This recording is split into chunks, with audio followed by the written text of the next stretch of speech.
Dadating ako sa meeting de avance mamaya. Dala ko na rin yung mga sobre. Opo, ma'am. Tapos siguraduhin nyo na kumpleto lahat ng gamit. Opo. Sabana! Sabana! Bigla dito. Sige, mag-usap na lang tayo mamaya. Opo, ma'am. Ano pang problema mo? Nakita mong may kausap ako, di ba? Sabihin mo dyan kay Consuelo, kapag hindi nagsalita yung apo niya tungkol sa mga taong ibon, palalayasin natin siya dito sa asyenda. Ano? Alam ko may kinalaman si Rodrigo sa mga taong ibon. Pero hindi ko lang matukoy kung ano yun. Antonio, naririnig mo ba yung mga sinasabi mo? Ano, nababaliw ka na ba? Wala ka ng ibang sinabi kundi tungkol na lang sa taong ibon. Taong ibon, ilang beses ko bang sasabihin sa'yo na walang taong ibon? Alam mo ang mabuti mong gawin? Tulungan mo ko sa pangampanya para may pakinabang ka. Parang hindi ka tinutulungan.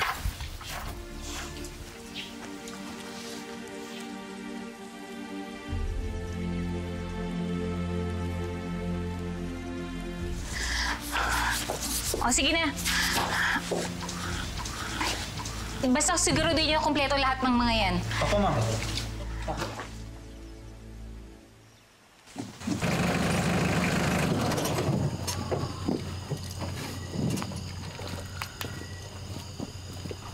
Rodrigo! Rodrigo! Rodrigo! Sino ba? Anong ginagawa mo dito? Ilabas mo si Rodrigo, kailangan ko. Pwede ba? Walang alam ang apo ko tungkol sa mga taong ibon. Kaya tigilan mo ang apo ko. Hindi ba sapat yung ginawa mo sa kanya? Kung sinabi nila, yung gusto kong marinig, eh di sana hindi na tayo nag-uusap dito ngayon. Wala nga siyang alam sa mga sinasabi mo.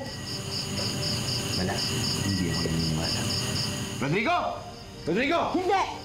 Huwag kang lalabas, Rodrigo!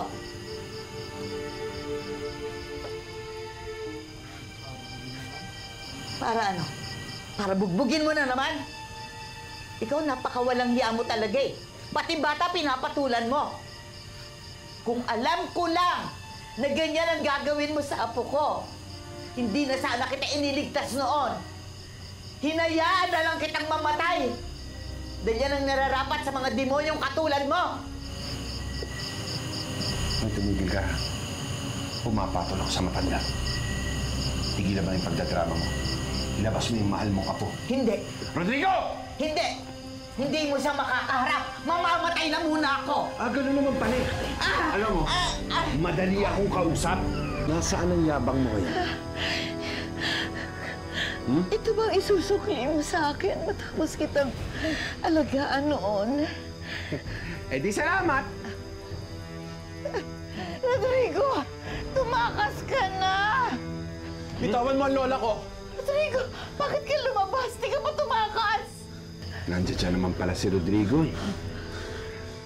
Alam mo, kung kanina niya pa sinabing nandiyan dyan si Rodrigo, di wala tayo sana sa sitwasyon na ganito ngayon. Lola, hindi ko po kayo pwedeng pabayaan. Ayun! Nakakaiyak naman kayo. Mahal na mahal niyo yung isa't isa. Ngayon, mas madali na lang ang gagawin ko. Rodrigo, ano ang kinalaman mo sa mga taong ibon? Sumagot ka ng tama, Rodrigo. Kung hindi, papatayin ko yung mahal na mahal mong lola. God! Sagot! Huwag mo idama yung lola ko dito. Wala naman siyang ginawa eh. Akala mo nagbibiro ako, Rodrigo? Ha? Ang beses na lang kitang tatanungin. Ano ang kinalaman mo sa mga taong ibon? Wala na akong alam. Mali! Mali ang sagot mo!